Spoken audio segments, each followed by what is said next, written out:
Hi guys, this is going to be the tutorial that's going to show you how to make this Petite Flower Headband.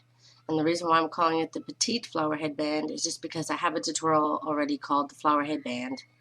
So I had to think of another name. But you can make this headband using any flowers. This is my divine flower, and I have tutorials that I can show you, that I show you how to make both of these. So you can go and get those, or any flower that you like you can make, as long as it's not too big. And I'll show you how to put it on a headband like this. So for this project, you're going to need a headband, preferably with the little spikes that come down. This one's spikes end about here. And so I'm only going to do just, as you see here, the top part, because it's best if you leave some spikes here on the end, so that if it slides down some, you still have some extra spikes here that'll catch it. That way you don't have to worry about glue or anything like that. You're going to need a tapestry needle. This is a 3.5 millimeter hook or a size E hook, and the flower that you want to use, and the color for your headband. And that's it. So what I'm going to do is grab my 3.5 millimeter hook. Once you have your flower made, then come back to this tutorial and I'll show you how to do this. Okay, all I'm doing is making my slip knot. And if you've ever made a scrunchie or one of my scrunchies, it's done exactly the same way. But like I said, because you want it to catch in case it slips some, you want to start a little farther down, about a fingernail or so down. So I'm going to start about here, and you go under your headband, and you want to grab yarn, pull it up to where you can do a single crochet, so you have 2 loops, then pull through 1, 2. And that's your first. Try to attach it as tightly as you can. Now you want to repeat that. I'm keeping my tail up against the band, the top of the headband. Just keep going down, pulling up a loop, and then going through both loops to do your single crochet, just like that. And you want to keep doing this all the way down the band. Don't make it too tight, but don't make it too loose. And when you get to here, you want to stop a little ways before the end as well, giving yourself some extra teeth here as well. I also wanted to tell you, do your best to keep your crochet, single crochets up at the top. Okay, I crocheted all the way here, and you can, kind of work it down to where it's on there good. You don't have any big gaps. And get your scissors.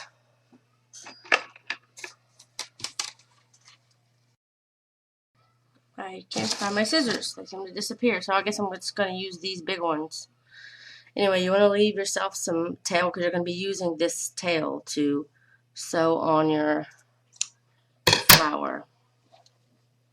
So when you get your last single crochet done, you want to chain 1, which I think I already did that.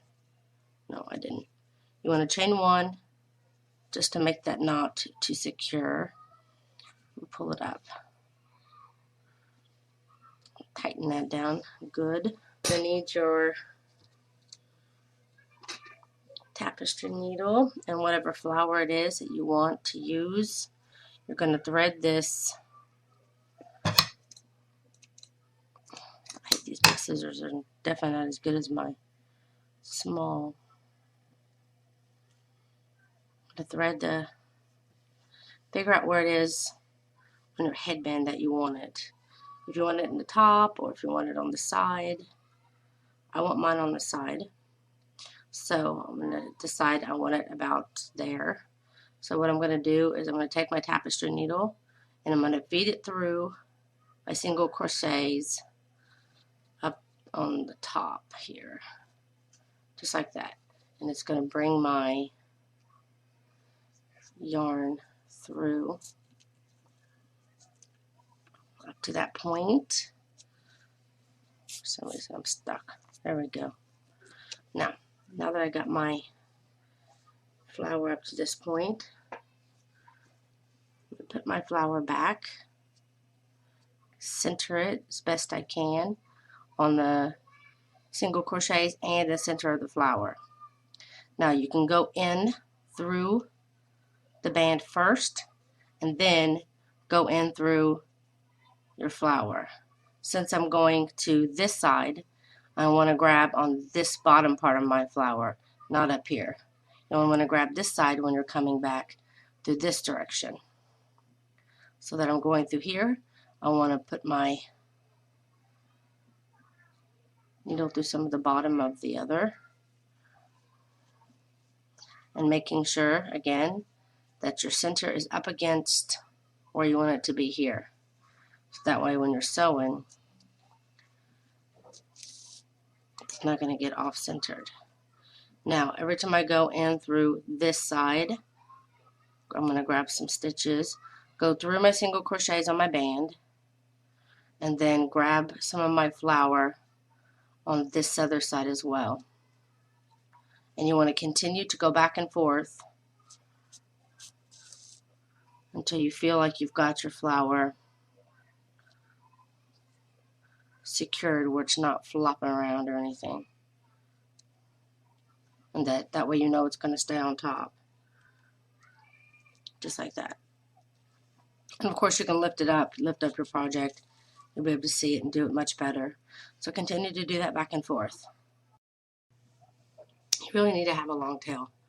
I cut mine too short, but I did manage to go down and then back up again. Here I am again.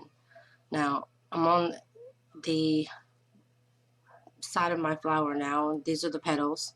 So this is my side of the bottom part of the flower. And I'm pulling it through like I did before, but this time I'm going to leave this loop. I'm not going to pull it all the way through. I'm just going to pull it to where my little tail here comes out this side.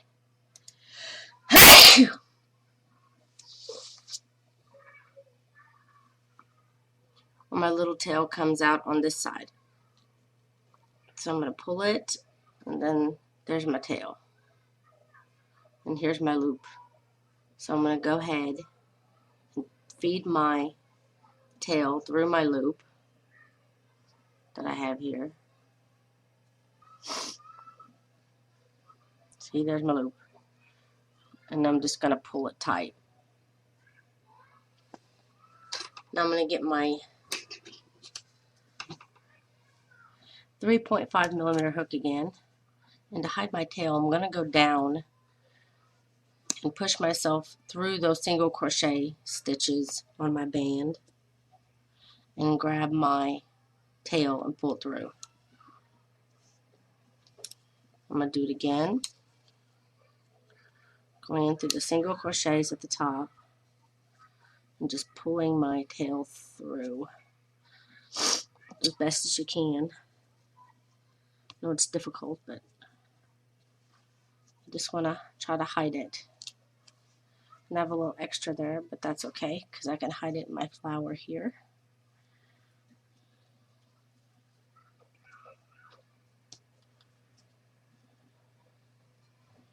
There we go. Just try to do your best to hide those tails. And then that's it. It's done.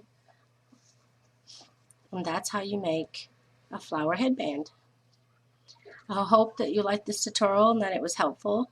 And don't forget, whenever you're making one later on, make sure that you leave a long tail so that you can really sew in this flower. Especially if it's going to be in the middle here, definitely leave a long enough tail to feed it up here and just be able to sew it back and forth. So you definitely need a lot of yarn. So that's it. Thank you so much for watching. Please don't forget to subscribe, and please don't forget to like and share this video.